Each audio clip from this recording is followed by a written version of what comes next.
الحمد لله نحمده ونستعينه ونستغفره ونؤمن به ونتوكل عليه ونعوذ بالله من شرور أنفسنا ومن سيئات أعمالنا من يهده الله فلا مضل له ومن يضلله فلا هادي له ونشهد أن لا إله إلا الله وحده لا شريك له ونشهد أن سيدنا ونبينا ومولانا محمدا عبده ورسوله صلى الله تعالى على خير خلقه محمد وآله وأصحابه وأزواجه وذرياته وبارك وسلم. أعوذ بالله من الشيطان الرجيم. بسم الله الرحمن الرحيم. وذروا ظاهر الإثم وباطنه إن الذين يكسبون الإثم سيجزون بما كانوا يقترفون.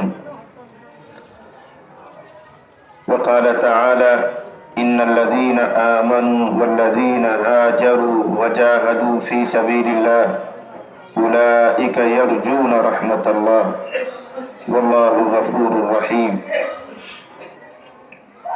صدق الله العظيم.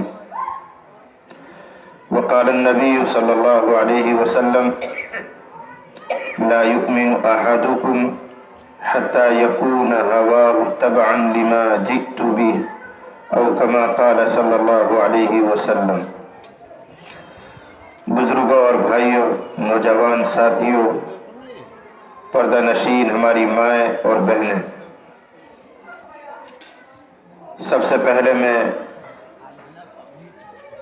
آپ کے امام صاحب کا شکر گزار ہوں کہ انہوں نے مجھے یاد فرمایا، اور یہ ان کے حوصلے کی بات ہے کہ انہوں نے یہ اظہار کیا کہ میں محنت کر رہا ہوں بچوں پر، اس بہانے سے میں ایک پروگرام کرنا چاہتا ہوں، آپ کے مدرسے سے ممتحن بلانا چاہتا ہوں.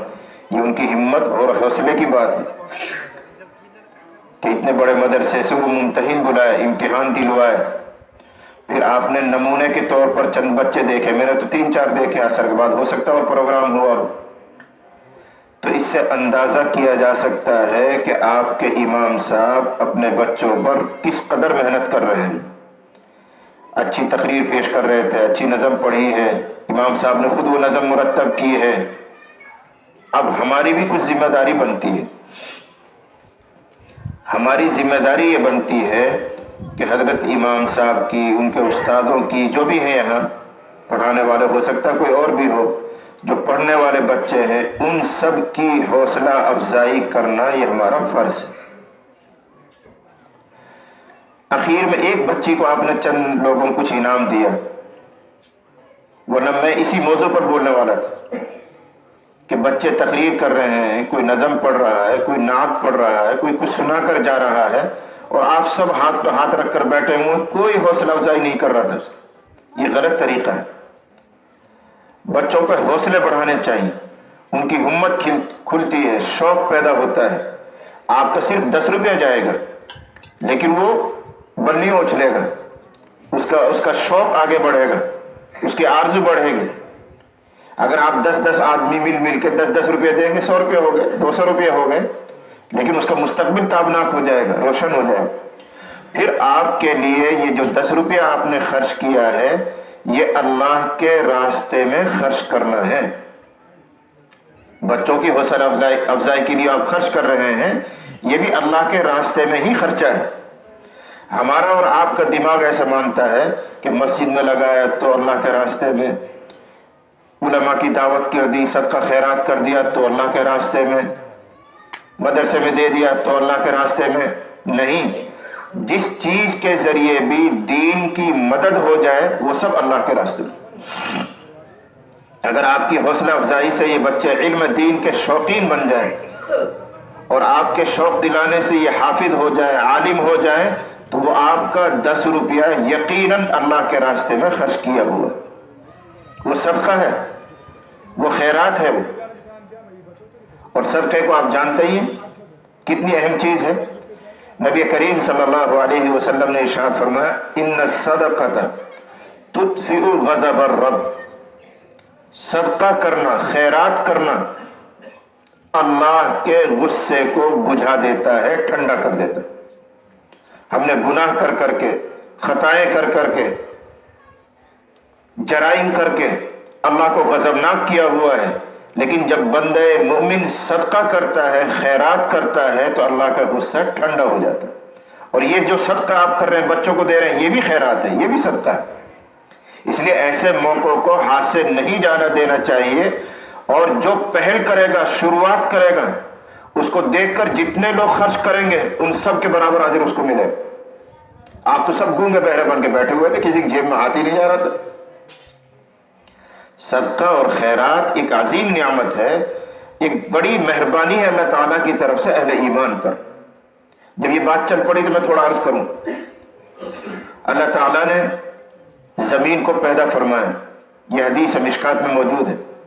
اللہ تعالیٰ نے کائنات کو بنایا ہے، سارے جہاں کو بنایا ہے. پھر جب اللہ تعالیٰ نے زمین کو بنایا تو یہ زمین پانی پر رکھی گئی. سب جانتے ہیں، سائنس بھی مانتا ہے کہ نیچے سب پانی ہی پانی ہے، اور پانی کے اوپر یہ زمین گیند کی طرح گول ہے. جب اس زمین کو پانی پر بچھایا گیا تو یہ زمین ہلنے لگی، ہچکولے لینے لگی. کوئی بھی گول چیز آپ پانی میں ڈالیں گے تو وہ تو حرکت کرے گی. اللہ تعالیٰ نے اس زمین کو جمانے کے لیے، اس کا وزن برقرار رکھنے کے لیے، توازن بنانے کے لیے اس پر اللہ تعالیٰ نے پہاڑوں کو جمایا. تو یہ لیول میں آ گئی، توازن ہو گیا، وزن برابر ہو گیا، اب یہ ہلتی نہیں. جب اللہ نے زمین پر یہ پہاڑ ٹیکے اور زمین تھم گئی، ہلنا بند ہو گئی، تو فرشتوں نے اللہ سے حیرانی میں عرض کیا الہ العالمین، ہم آسمانوں کو، زمین کو، سمندروں کو دیکھ دیکھ کر حیران تھے کہ اتنی بڑی بڑی کائنات آپ نے بنائی ہے، لیکن آج تو غضب ہی ہو گیا کہ آپ نے پہاڑ جیسی مخلوق پیدا کر دی جس پہاڑ نے زمین کو کنٹرول کر لیا. اے اللہ، تیری مخلوق میں کوئی چیز اس سے بھی بھاری ہے؟ اے اللہ، کوئی چیز تیری مخلوق میں ان پہاڑوں سے بھی عظیم ہے، برتر ہے؟ اللہ تعالیٰ نے ارشاد فرمایا کیوں نہیں، پہاڑوں سے بھی زیادہ سخت اور قوی مضبوط ایک مخلوق ہے میری، لوہا، جو ان پہاڑوں کا بھی علاج کرتا ہے. آپ نے جیسی بھی دیکھا، تماشا دیکھا، پہاڑ کے پہاڑ اکھاڑ کے پھینک دیے، وہ کیا چیز ہے؟ لوہا تو ہے. تو فرشتے اور حیران ہوا، اچھا جی، اے اللہ، اس لوہے سے بھی مضبوط کوئی چیز ہے؟ زمین کو کنٹرول کیا ہے پہاڑ نے، اور پہاڑوں کو، پتھروں کو مسمار کر دیتی ہے، توڑ دیتی ہے، لوہے کی بنی ہوئی چیز. اے اللہ، اس لوہے سے بھی مضبوط کوئی چیز ہے؟ اللہ نے ارشاد فرمایا کیوں نہیں، آگ ہے جو لوہے کو بھی پگھلا دیتی ہے، پانی بنا کر اس کو بکھیر دیتی ہے. جا کے دیکھو کارخانوں میں، آگ پر تپاتے ہیں تو لوہا تپ جاتا ہے، پانی بن جاتا ہے. فرشتوں کا الہ العالمین، پہاڑ عظیم تھا، مضبوط تھا، اس سے مضبوط لوہا ہے، لوہے سے مضبوط آگ ہے. اے اللہ، اس آگ سے بھی بھاری کوئی چیز ہے؟ اللہ نے فرمایا کیوں نہیں، پانی ہے جو آگ کا بھی علاج کر دیتی ہے، جو آگ کو بھی کنٹرول کرتی ہے.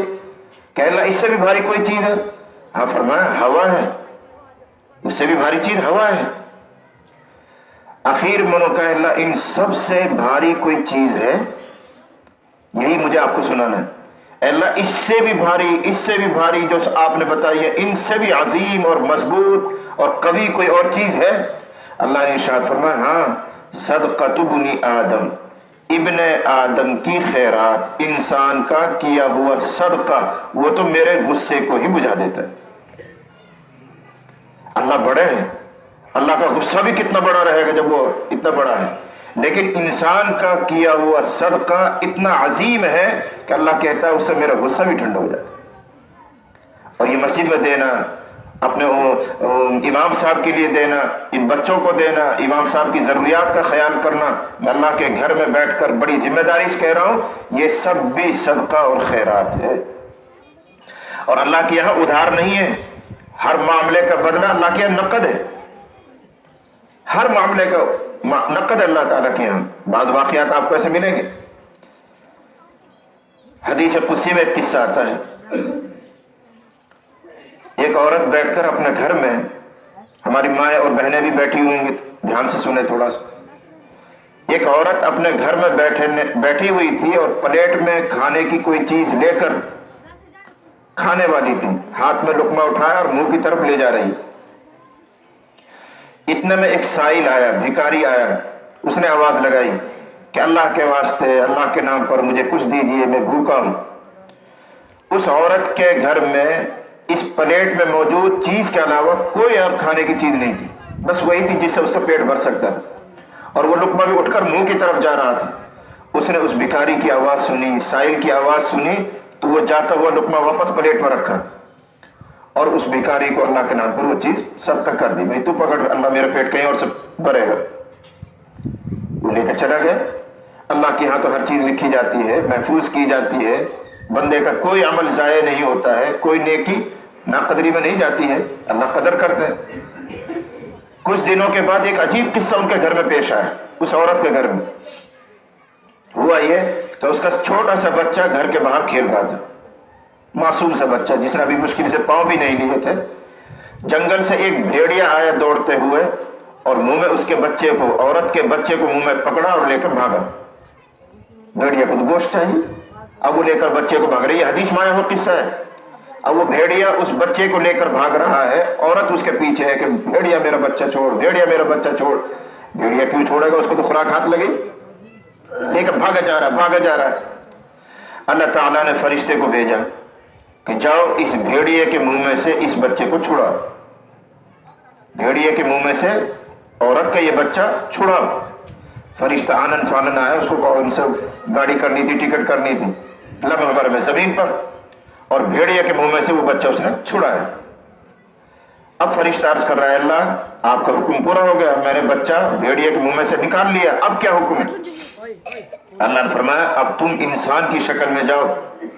اب تو فرشتے کی شکل میں تھے، اب انسانی شکل میں جاؤ اور اس بچے کو، عورت کو واپس کرو اور یوں کہو کہ کسی دن تم نے اپنے منہ کا لقمہ اللہ کے نام پر صدقہ کیا تھا، اس کے بدلے میں اللہ تعالیٰ نے بھیڑیے کے منہ کا لقمہ تجھے واپس کر دیا.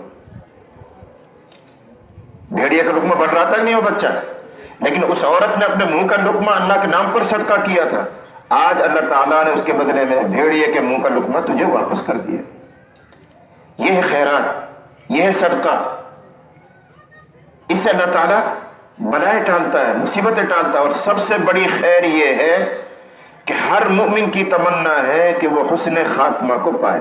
ہر مومن چاہتا ہے بھائی میری موت کلمے پر آ جائے، اللہ برے انجام سے بچا لے، ایمان کے ساتھ چلا جائے. ہر ایک چاہتا ہے، دعا بھی کرتے ہیں، دعا کراتے بھی ہیں بھائی میرے اچھے انجام کی دعا کر دو، ہر کر. لیکن ضمانت ملی ہوئی ہے کہ جو آدمی صدقہ اور خیرات کرتا ہے اللہ اس کے اوپر سے بری موت کو ٹلاتا ہے. حدیث شریف میں ان الصدقۃ تدفع میتۃ السوء، صدقہ کرنا، خیرات کرنا بری موت کو ٹلا دیتا ہے، اور سب سے بڑی بری موت بغیر ایمان کے مرنا ہے. تو اتنی بڑی ضمانت ملی ہوئی کہ جو خیرات کرے گا، صدقہ کرے گا، اللہ اس کی بری موت نہیں لائے گا، ایمان کے ساتھ، سلامتی کے ساتھ، کلمہ پڑھتا ہوا رخصت ہوگا. اس لیے ہم سب کو مزاج بنانا چاہیے کہ یومیہ صدقہ کی کوئی ترتیب ہمیں رکھنی چاہیے. ہمارے یہاں میر پہ جو خان کماتے ہیں، میں ان کو بتاتا رہتا ہوں، تمہیں بھی بتا رہا ہوں، روزانہ صدقہ کرنے کی عادت ڈالو. کیسے کرو گے صدقہ روزانہ؟ میں نہیں کہتا کہ آپ 1000 روپے خرچ کرو، 100 روپے خرچ کرو، 1500 خرچ کرو، میں نہیں کہتا. جتنی آپ کی وسعت ہے، جتنی آپ کی گنجائش ہے. آپ کو پتا ہے کہ ہمارا گھر کا حال کیا ہے. اگر 1 روپے کی گنجائش ہے تو روزانہ 1 روپیہ صبح گلک میں ڈال دو کہ اللہ کے نام پر خیرات. پھر دوسرے دن 2 روپیہ ڈال دو، تیسرے دن پھر 3 روپیہ ڈال دو، یا مہینے کا حساب لگا کے اکٹھے پہلی تاریخ میں 30 روپے ڈال دو. اور اگر اللہ نے آپ کو طاقت زیادہ دی ہے، مالدار ہے، تو 2 روپے روزانہ ڈالو. مہینے کے حساب لگا کے 60 روپے روزانہ ڈال دی، پہلی تاریخ میں ڈال دی. اللہ نے اور گنجائش دی ہے کہ آپ 5 روپے روزانہ صدقہ کرتے ہیں، 5 ڈالتے رہو. اللہ نے اور حیثیت بنائی تو 10 روپے ڈالو، جتنی آپ کی گنجائش. پھر وہ تھوڑا تھوڑا کر کے سال میں 6 مہینے میں ایک رقم بن جائے گی.